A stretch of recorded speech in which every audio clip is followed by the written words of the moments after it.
Hi viewers, மீண்டும் வில்சான் review Tamil channel மூலமாக உங்களை சந்திப்பதில் பெருமகிழ்ச்சி அடைகிறேன். கார் வாங்குறது அப்படிங்கிறது ஒவ்வொருத்தங்களுடைய ஆசை. அதில் நீ கார் வாங்கலாம் வாங்க வேண்டாம் அப்படின்னு யாராலையும் கருத்துக்கள் கூற முடியாது. அது ஒவ்வொருத்தங்களுக்கும் தங்களுக்கு உள்ளாடி இருக்கக்கூடிய ஆசை. அது அவங்களுடைய பலத்தை பொறுத்து அவங்க கார் வாங்குறது தான் அவங்கள பொறுத்து இருக்கும். ஸோ நாம இன்னைக்கு என்ன பார்க்க போகிறோம் அப்படின்னா, நிறைய பேர் பார்த்தீங்கன்னா கார் வாங்கும்போது சரியான ஒரு அனாலிசிஸ் இல்லாமல் அவங்க காரில் வாங்குறாங்க. இந்த கார் நமக்கு தேவையா தேவையில்லையா, இந்த பட்ஜெட் ப்ரைஸ் வந்து நாம கார் வாங்கலாமா, ஸோ இப்படி கார் வாங்கும்போது இதனால் நமக்கு ப்ராஃபிட் என்ன லாஸ் என்ன இப்படிங்கிறத யாருமே பார்க்குறது கிடையாது. ஒரு சின்ன ஒரு எடுத்துக்காட்டு பார்த்தீங்கன்னா, 7 லட்சம் ரூபாய் கொடுத்து ஒரு கார் வாங்குறீங்க. அதேமாதிரி நீங்கள் 5 வருஷம் இஎம்ஐயில் வாங்குறீங்க அப்படின்னா 5 வருடங்கள் கழிச்சு நீங்கள் 7 லட்சம் ரூபா செலவு பண்ணி வாங்குற இந்த கார் 9 லட்சம் ரூபாய் நஷ்டத்தை கொடுக்கும். இதில் உங்களை யாராவது இங்கே இதை அனலைஸ் பண்ணி பார்த்துருப்பீங்களா? இப்படி ஒரு நஷ்டம் வரும் அப்படிங்கிறது கண்டிப்பாக இங்கே பெரிய ஒரு நஷ்டம் இருக்குது. காசு இருக்கக்கூடியவங்க வாங்கும்போது அவங்களுக்கு கண்டிப்பாக நஷ்டம் கிடையாது. இல்லை ஓரளவுக்கு மேனேஜ் பண்ணலாம் அப்படிங்கிற சிச்சுவேஷனில் இருக்கக்கூடியவங்க வாங்கும்போதும் அவங்களுக்கு பெரிய அளவு நஷ்டம் கிடையாது. இருந்து ஒரு 35,000 ரூபாய் இல்லை 40,000 ரூபாய் இன்கம் இருக்கக்கூடிய ஒருத்தர், அதாவது ஒரு 50,000 ரூபாய் இன்கம் இருக்கக்கூடிய ஒருத்தர் ஒரு கார் வாங்கும்போது, அதுவும் 7 லட்சம் ரூபாய்க்குள்ள ஒரு கார் வாங்கும்போது அவங்களுக்கு கிடைக்கக்கூடிய நஷ்டங்கிறது கிட்டத்தட்ட 9 லட்சம் ரூபா. அதை தான் நாம் இன்னைக்கு இந்த ரிவ்யூவில் டீட்டெயிலாக பார்க்க போகிறோம். இது வரைக்கும் நம்ம சேனல் சப்ஸ்கிரைப் பண்ணாதவங்க தயவுசெய்து சப்ஸ்கிரைப் பண்ணிக்கோங்க. கார்கள் பற்றி செய்திகள், ரிவ்யூஸ், கம்பேரிசன் எல்லாமே உங்களுக்காக நம்ம டெய்லி போஸ்ட் பண்ணிக்கிட்டு இருக்கோம். இப்போ நம்ம ஒரு புது கார் வாங்கும்போது அவருடைய பட்ஜெட் ப்ரைஸ் என்னவா இருக்கும், அதை நம்ம எப்படி இஎம்ஐ வாங்குறோம், இதன் மூலம் நமக்கு கிடைக்கக்கூடிய நஷ்டம் என்ன அப்படிங்கிறத டீட்டெயிலாக பார்க்கலாம். ஸோ இந்தியன் கார் மார்க்கெட்டை பொறுத்த வரைக்கும் அதிகமான எண்ணிக்கையில் விற்கப்படக்கூடிய காருங்கிறது ஹேட்ச்பேக் அல்லது ப்ரீமியம் ஹேட்ச்பேக் கார்கள். அதாவது ஒரு 5 லட்சத்துலேருந்து ஆரம்பிச்சு 9 லட்சம் ரூபாய்க்கோ உள்ளாடிக்கூடிய கார்கள் தான் மக்கள் பெரிய அளவில் விரும்பி எடுத்துக்கிட்டு இருக்காங்க. ஸோ அதுலேயும் குறிப்பாக எடுத்து பார்த்தீங்கன்னா 7 லட்சத்துலேருந்து 7,50,000 ரூபாய்க்கு விற்கப்படக்கூடிய கார்களை மக்கள் பெரிய அளவில் விரும்பி எடுத்துக்கிட்டு இருக்காங்க. ஸோ அதாவது மக்கள் அதிகமாக எடுக்கக்கூடிய ஒரு ப்ரைஸ் ரேஞ்சுங்கிறது 7 லட்சம் ரூபாய். ஸோ நாம இன்னைக்கு ரிவ்யூக்கு எடுத்துக்கூடிய ஒரு காருமே பார்த்தீங்கன்னா 7 லட்சம் ரூபாய். எந்த கார் அப்படிங்கிறது நான் இங்கே மென்ஷன் பண்ணலை. இருந்துமே நம்மளுடைய பட்ஜெட் ப்ரைஸுங்கிறது 7 லட்சம் ரூபாய். ஸோ எந்த ஒரு நீங்கள் ஷோரூமில் போனாலும் எந்த ஒரு பேங்க்கில் போனாலும் இன்னைக்கு 0% முன்பணம் இருக்குது, இல்லை 25% அட்வான்ஸ், 10% அட்வான்ஸ் இதெல்லாமே இருக்குது. நாம ஒரு சேஃபர் சைடுக்கு 25% அட்வான்ஸ் நீங்கள் பே பண்ணி அந்த காரை வாங்குறீங்கன்னு வச்சுக்கலாம். அதாவது 7 லட்சம் ரூபாவுக்கு 1,75,000 ரூபாய் நீங்கள் அட்வான்ஸாக பே பண்ணிக்கிட்டு அந்த காரை மிச்சோட அமௌண்ட்டுக்கு நீங்கள் இஎம்ஐயில் போட்டு வாங்குறீங்க அப்படின்னு பார்க்கும்போது 5 வருடங்கள் உங்களுடைய இஎம்ஐ, அதுவும் 9% 5 வருட இஎம்ஐ இருந்தால் ஒரு மாதத்திற்கு 10,500 ரூபாய் இஎம்ஐயில் நம்ம அந்த காரை வாங்க போகிறோம்.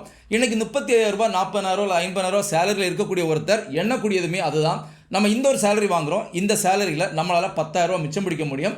இந்த 10,000 நம்ம இஎம்ஐ போட்டோம்னா நம்ம வீட்டுக்கு ஒரு கார் வாங்கலாம் அப்படிங்கிற ஆசையில் தான் இந்த ஒரு காரை போய் வாங்குவாங்க. ஸோ 9% 5 வருட இஎம்ஐ, 25% அட்வான்ஸை பே பண்ணிட்டீங்கன்னா நீங்கள் 10,500 ரூபா ஒவ்வொரு மாதமும் நீங்கள் பே பண்ணி இந்த ஒரு காரை உங்களுக்கு நீங்கள் சொந்தமாக ஆக்கிக்கிறீங்க. ஸோ 10,500 ரூபா வச்சு நீங்கள் ஒட்டு மொத்தமாக 60 மாதங்கள் நீங்கள் பே பண்ணும்போது ஓவராலாக இன்ட்ரெஸ்ட் ப்ளஸ் 5,27,000 ரூபாய்க்கு நீங்கள் பே பண்ணக்கூடிய பணம் எவ்வளோ அப்படின்னு பார்த்தீங்கன்னா 6,30,000 ரூபாய். ஸோ இந்த 6,30,000 கூட்டல் நீங்கள் இதுக்கு முன்னாடி கொடுத்த முன்பணம் 1,75,000 ரூபாய், இந்த ரெண்டையுமே சேர்த்தீங்கன்னா 8,05,000 ரூபாய். நீங்கள் ஒட்டுமொத்தமாக 7 லட்சம் ரூபாய் மதிப்புள்ள ஒரு காருக்கு நீங்கள் 5 வருடங்கள் கழிக்கும் போது நீங்கள் பே பண்ணி முடிச்சிருக்கீங்க. அதாவது 7 லட்சம் ரூபாய் ஒருத்துல ஒரு காருக்கு 1,05,000 ரூபாய் நம்ம அதிகமாக இன்ட்ரெஸ்ட்டாக அந்த காருக்கு நம்ம பே பண்ணியிருக்கோம்.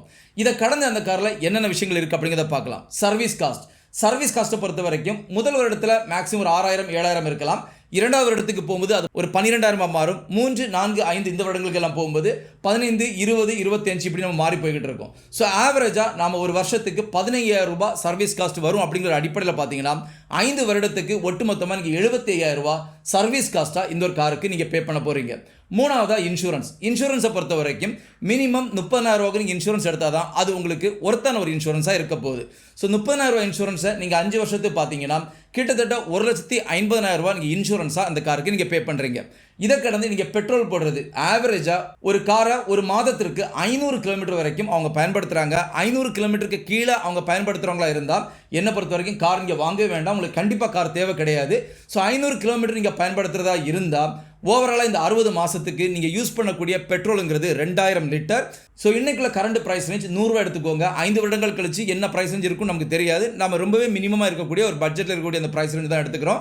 அது 100 ரூபா. 2,000 லிட்டருக்கு நீங்கள் 100 ரூபா வச்சு செலவு பண்ணீங்கன்னா 5 வருடங்கள் கழிச்சு நீங்கள் செலவு பண்ணக்கூடிய ஒட்டுமொத்த அமௌண்ட்டுங்கிறது 2 லட்சம் ரூபாய். ஸோ இப்போ இந்த ஒரு காருக்கு நம்ம 5 வருடங்களில் ஒட்டுமொத்தமாக செலவு பண்ணது என்ன அப்படிங்கிறத ஒரு வாட்டி ஸ்கேலாக பார்த்துக்கலாம். வண்டியோட காஸ்ட் ப்ரைஸுங்கிறது 8,05,000 ரூபாய். இன்சூரன்ஸ் நீங்கள் செலவு பண்ணது 1,50,000 ரூபாய். சர்வீஸ் காஸ்ட் நீங்கள் செலவு பண்ணது 75,000 ரூபாய். பெட்ரோலுக்கு செலவு பண்ணது 2 லட்சம் ரூபாய். ஸோ ஓவராலாக இந்த 4 ஐட்டத்தையுமே நீங்கள் ஆட் பண்ணி பார்த்தீங்கன்னா ஒட்டுமொத்தமாக வரக்கூடிய காஸ்ட்டுங்கிறது 12,30,000 ரூபாய். அதாவது 7 லட்சத்துக்கு ஒர்த்தான இந்த ஒரு காரை நீங்கள் வாங்கின பிறகு 5 வருடங்கள் கழிச்சு இந்த ஒட்டுமொத்த காருக்கு நான் செலவு பண்ண அமௌண்ட் என்ன அப்படின்னு பார்த்தீங்கன்னா 12,30,000 ரூபாய். இனி இந்த காரை நான் 5 வருடங்கள் கழிச்ச உடனே எனக்கு இனிமேல் தேவையில்லை, நான் வித்துட்டீங்கன்னா கூட உங்களுக்கு கிடைக்கக்கூடிய மேக்ஸிமம் அமௌண்ட்ங்கிறது 3 லட்சம் ரூபா தான் கிடைக்கும். ஸோ 12,30,000 ரூபாயில் இந்த 3 லட்சத்தை கழிச்சிங்கன்னா உங்களுக்கு கிடைக்கக்கூடிய நிகர நஷ்டம் 9,30,000 ரூபாய். ஸோ 7 லட்சம் ரூபாய் செலவு பண்ணி வாங்கின ஒரு காருக்கு நமக்கு 5 வருடங்கள் கழிச்சு நமக்கு கிடைக்கக்கூடியங்கிறது 9,30,000 ரூபாய். கூடவே இன்னும் ஒன்று நமக்கு கண்ணுக்கு தெரியாம ஒரு பெரிய ஒரு செலவு இருக்கு. என்ன அப்படின்னு பார்த்தீங்கன்னா, நாம சொன்னோம் இல்லையா, இந்த ஒட்டுமொத்த காருடைய மொத்த மதிப்புங்கிறது 12,30,000 ரூபாய் மாறுது. ஸோ இந்த 12,30,000 ரூபாவை நீங்கள் 60 மாதத்துக்கு டிவைட் பண்ணி பார்த்தீங்கன்னா ஒவ்வொரு மாதமும் இது உங்களுக்கு 10,500 ரூபாவா இருக்கு.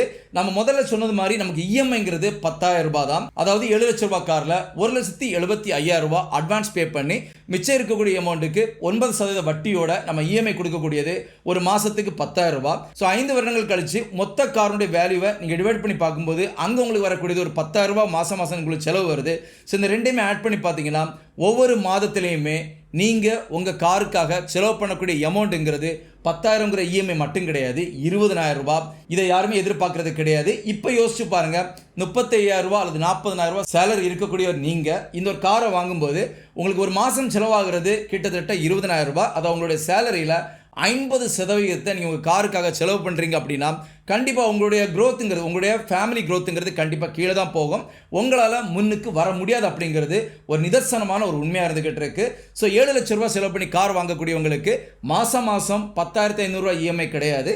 10,500 ரூபாய் கூட்டல் மற்ற செலவுகள் எல்லாம் நீங்கள் ஆட் பண்ணி பார்த்தீங்கன்னா அங்கே ஒரு 10,000 வரும். ஸோ 20,000 ரூபாய் நீங்கள் ஒவ்வொரு மாதம் பே பண்ணால் மட்டும்தான் உங்களால் அந்த காரை ரன் பண்ணி கொண்டு போக முடியும் அப்படிங்கிறத தெளிவாக தெரிஞ்சுக்கோங்க. ஸோ இதுலேருந்து கிளியராக தெரியுது, ஒரு கார் நீங்கள் வாங்கினீங்கன்னா உங்களுக்கு மாதம் செலவு 20,000 ரூபாய். 5 வருடங்கள் கழிச்சு இந்த காருடைய ஒட்டுமொத்த நிகர நஷ்டம் 9 லட்சம் ரூபாய். நான் இந்த கால்குலேஷனை உங்களுக்கு டிஸ்பிளேல நான் திரும்பவும் காட்டிக்கிறேன்.